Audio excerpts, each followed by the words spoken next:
गणेशाय नमः. सार्थ श्री ज्ञानेश्वरी. माऊलींच्या चरणी माझे साष्टांग दंडवत. मणिकर्णिका भागीरथी इंद्रायणीचे स्नान करीती. ते मोक्षपदाशी जाती येथे संशय नाही. येथीचे वृक्षपाषाण ते अवघे देव जाण. म्हणे एका जनार्दनी येथे संशय नाही. अध्याय 7 ज्ञान विज्ञान योग. क्रमशः वाचन भाग 3. काही भक्त आपला हेतू साध्य व्हावा म्हणून ते ज्या ज्या देवाला जे जे प्रिय असते त्या त्या वस्तू अर्पण करतात आणि तो भक्ती मार्ग आचरतात. खरे म्हणशील तर जो ज्या देवतेची फलप्राप्तीसाठी भक्ती उपासना करीत असतो त्याची ती इच्छा ते फळ हे मीच त्याला देत असतो. आता हे कसे म्हणशील तर असे पहा की वेगवेगळ्या देवदेवता ही माझीच रूपे आहेत, पण त्यांचा तसा मात्र भाव नसतो. ते त्यांच्या कल्पनेप्रमाणे भिन्न देवतांप्रमाणे तसा वेगवेगळा भाव ठेवत असतात. आपापल्या इच्छापूर्तीची प्राप्ती होईपर्यंत हे लोक नाना प्रकारे त्या देवतेची भक्ती उपासना करत असतात. या प्रकारे ज्याने ज्याने जे फल अपेक्षावे ते त्याला प्राप्त होत असते आणि ते देणारा अप्रत्यक्षपणे मीच असतो. परंतु ते त्यांना मिळणारे फळ देणारा मी एकच आहे ह्याची त्यांना मात्र कल्पना येत नाही. ते अशा मोहपाशात अडकले असल्याने त्यांना जी फळे मिळतात ती चिरकाल टिकणारी नसतात. किंबहुना ही अशी सापेक्ष भक्ती उपासना म्हणजे त्यांच्या संसार प्रपंचाचे एक साधनच असते. त्यांना होणारा फललाभ हा स्वप्नातील क्षणिक सुख अनुभवासारखा असतो. असो या निमित्ताने का होईना पण त्याने कोणाच्याही रूपात सेवा भक्ती केली तरी त्यांना देवत्व प्राप्त होत असते. जे भक्त तन मन आणि धन अर्पण करून माझ्या भक्ती मार्गाचे आचरक होतात त्यांना मृत्यूनंतर माझ्याच ठायी निवास मिळतो. ही गोष्ट खरी असली तरी अनेक मनुष्य प्राणी या प्रकाराने आपले आत्महित साधत नाहीत. ते इतर देवदेवतांच्या उपासनेतच समाधान मानतात. हा प्रकार म्हणजे तळहातावरील पाण्यात पोहण्यासारखा आहे. हे म्हणजे अमृताच्या सागरात बुडत असताना तोंड दाबून धरायचे, ते उघडायचे नाही आणि त्याही क्षणी मनात आठवण करायची, ती पण गढूळ पाण्याच्या डबक्यात पोहत असल्याची. अमृत सागरात बुडताना तोंड दाबून धरले, अमृत तोंडात गेले नाही म्हणून मरण्यात काय अर्थ आहे? अमृतात अमृत पिऊनच का राहू नये? अर्जुना, ज्याला आत्मकल्याण साधायचे आहे त्याचे फलापेक्षेचा पिंजरा तोडून आत्मानुभवाचे पंख लेवून स्वानंदाच्या चित आकाशात स्वैरभरारी घेऊ नये का? ही चित आकाशातली स्वैरभरारी घेण्यासाठी मनात आणले तर ते साधण्यासाठी काही काळ जावाच लागतो. अर्जुना, कधी कधी तर मला हे कळत नाही की हे लोक मला न मोजता येणाऱ्या मापात का बरं घालतात, निराकाराला आकारात का शोधतात, अन मी स्वयंसिद्ध असताना माझ्या प्राप्तीसाठी साधनांचा शेण का घेतात. पार्था, जर या माझ्या बोलण्याचा विचार केला ना तर माझे हे बोलणे अनेकांना आवडणार नाही. त्याचे कारण असे की हे जीव मायेच्या पडद्याने आंधळे झाले आहेत. त्यांची देहबुद्धी बळावली आहे. ते ज्ञानाच्या प्रकाशाने आत्म्याचा शोध घेत नाहीत. जरा बारीक विचार केला तर असे लक्षात येऊ शकते की मी नाही असे एकही स्थान नाही, वस्तू नाही, कोणतेही पाणी हे जसे रसविरहित नाही तसेच माझे स्वरूप आहे. वारा कोणाला स्पर्श करीत नाही, आकाश कोठे व्यापित नाही. असो हे सत्य आहे की मीच सर्वत्र व्यापून उरलेलो आहे. या सकल सृष्टीत जे जे प्राणी होऊन गेले ते सुद्धा मीच होतो आणि आताही इथे जे जे आहेत तेही मीच आहे. त्या सर्वांमध्ये माझेच अस्तित्व आहे. किंबहुना या पुढील भविष्यामध्ये सुद्धा जे होणार आहे ते माझ्याच सत्तेने आणि केवळ माझ्याच इच्छेने घडणार आहे. हे आलं गेलं झालं गेलं या केवळ बोलायच्या गोष्टी आहेत. खरं म्हणशील तर काही येतही नाही अन जातही नाही. ज्याप्रमाणे दोरीवर भासणारा साप हा मुळातच खरा नसल्याने त्याच्याबद्दल काही व्यर्थ कल्पना करणे आहे, तसेच प्राणीमात्रा संदर्भातही आहे, कारण ते पण मिथ्या आहेत. हे धनुर्धरा, याप्रमाणे मी हा सदा अखंड अन अक्षय आहे. या प्राणीमात्रांच्या जीवांच्या मागे संसार लागला आहे, कारण तो वेगळ्या प्रकारचा आहे. जीवाच्या या संसाराची कल्पना तुला यावी म्हणून थोडी वेगळी गोष्ट सांगतो, ती ऐक. हे बघ, जेव्हा अभिमान आणि देह यांचे एकमेकांवर प्रेम जडते, तेव्हा त्या दोघांच्या प्रेममिलनातून इच्छारूपी कन्या जन्म घेते. ती वयात आली म्हणजे तिचा द्वेषासोबत विवाह होतो. त्या दोघांपासून द्वंद्वमोह नावाचा पुत्र जन्मास येतो. या नातवाचे लाड त्याचे अहंकार नावाचे आजोबा करतात. तो द्वंद्वमोह धैर्याला किंवा इंद्रिय दमनाला आकळत नाही, कारण तो आशारूपी दूध पिऊन धष्टपुष्ट झालेला असतो. हे धनुर्धरा, असंतोष रूप मद्याने उत्पन्न झाल्यामुळे तो विषयांच्या उपभोगाला विटत नाही. तो भक्तांच्या भक्तिमार्गावर विकल्पाचे काटे पसरून ठेवतो अन त्याला कुकर्माच्या आडवाट्याला जाणे भाग पाडतो. त्यामुळे मनुष्य प्राणी हे भांबावतात, या संसार प्रपंचाच्या अरण्यात अडकून पडतात. त्यांच्यावर दुःखाचे पहाड कोसळतात. अर्जुना, पण जे पुण्यवान जीव असतात ना, त्यांना या विकल्परूपी काट्यांचे भय वाटत नाही.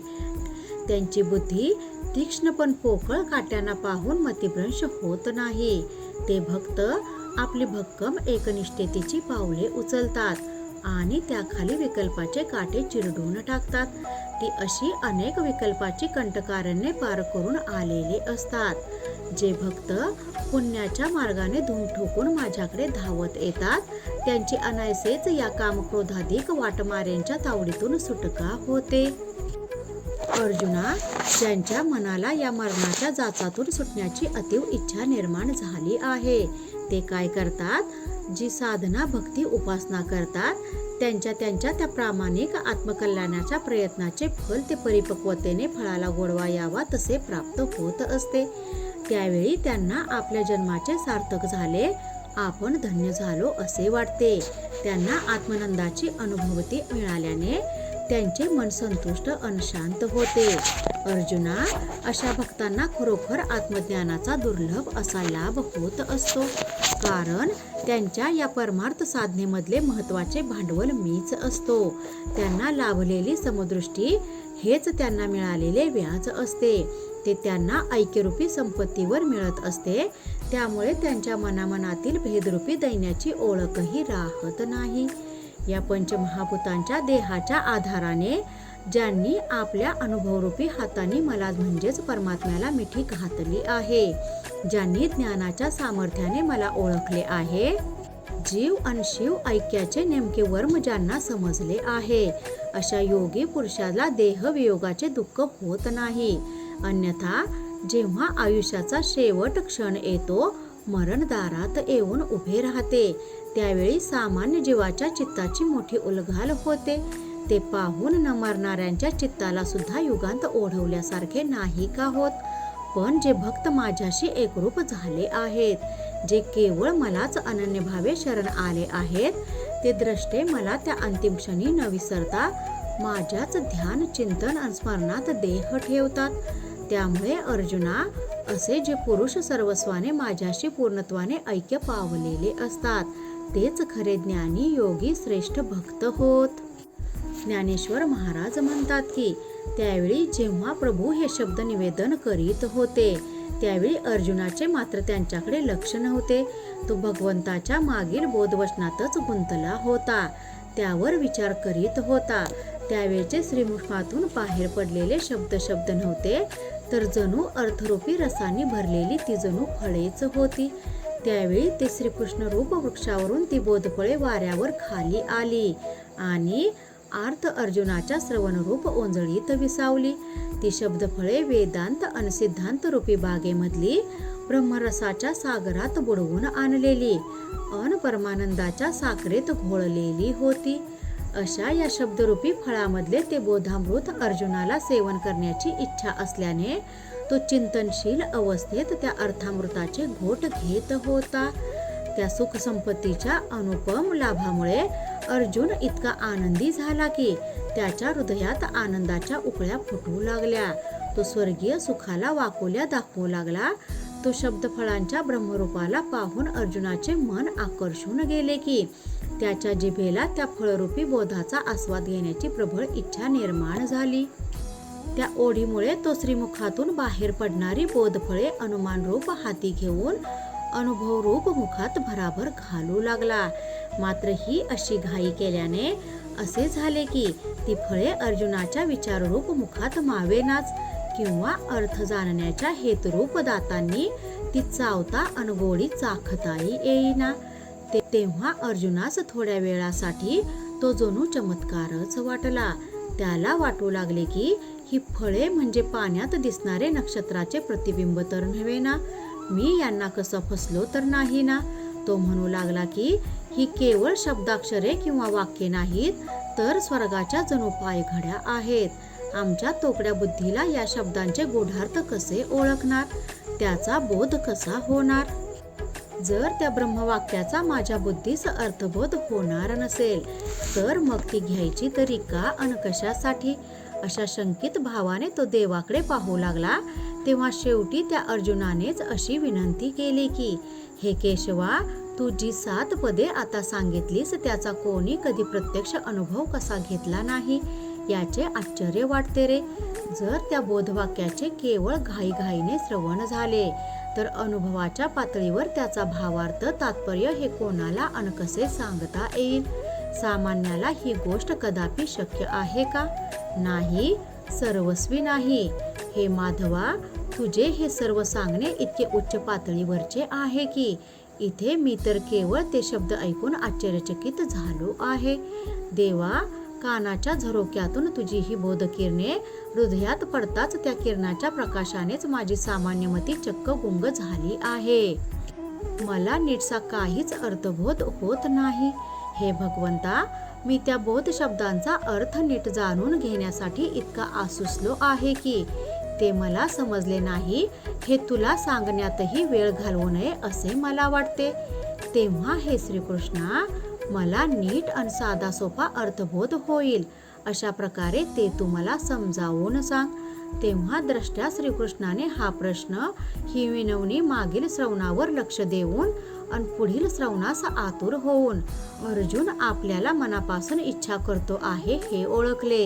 ज्ञानेश्वर महाराज श्रोत्यांना म्हणतात की सुजन हो, त्या अर्जुनाचे प्रश्न विचारण्याचे कौशल्य कितीतरी होते पहा. तो इतका चतुर होता की एकीकडे तर तो आपली मर्यादा उल्लंघनत नाही, पण दुसरीकडे मात्र तो हे दाखवून देत आहे की तो श्रीकृष्णाच्या अंतकरणास आलिंगन देण्यासाठी जणू आर्त झाला आहे. शिष्याने एखादी गोष्ट ही सद्गुरूंना कशा प्रकारे मर्यादा राखून विचारावी हे तो अर्जुन मोठ्या धूर्तपणाने जाणतो. आता अर्जुनाचा तो प्रश्न आणि त्यास श्रीहरींचे उत्तर हा भाग द्रष्टा संजय कसे प्रेमाने सांगतो ते पुढे ऐका. श्रोते हो, तो सर्व भाग मी साध्या सोप्या मराठी भाषेत तुम्हास निवेदन करणार आहे. तो तुम्ही लक्षपूर्वक श्रवण करा, म्हणजे कानांच्या आधी तुमच्या दृष्टीलाच त्या शब्दांचा अर्थ समजेल. बुद्धिरूपी जिभेने त्या शब्दांचा अर्थ चाखण्याआधी अक्षरांच्या दिव्य सौंदर्यानेच तुम्ही आणि तुमची इंद्रिये जागी होतील. असे पहा की फुलांच्या सुगंधाने नाकाला आनंद मिळतो, सुवासाने मन भरते, पण त्या आधी त्या मालतीची सुंदर फुले पाहून डोळे सुखावत नाही का. त्याप्रमाणे या मराठी शब्दांच्या शोभेने ही शब्दफुले इंद्रियावर प्रथम राज्य करतील आणि मग ती तुमची अनुभव प्रचितीच्या सिद्धांत गावाला जायची तयारी घडवतील. असे हे श्रीहरींचे जिथे शब्दही मुके होतात ते बोलणे तुम्हाला सांगणार आहे. त्याचे तुम्ही पुढील अध्यायात श्रवण करा. इथे श्री ज्ञानदेव रचित श्री ज्ञानेश्वरी अर्थात भावार्थ दीपिका या ग्रंथाचा 7वा अध्याय पूर्ण होतो. कृपा त्या ज्ञानेश्वरीची, करून घ्या शुद्धी भक्तीने अंतरंगाची. रामकृष्ण हरी. गीता भागवत ज्ञानेश्वरी.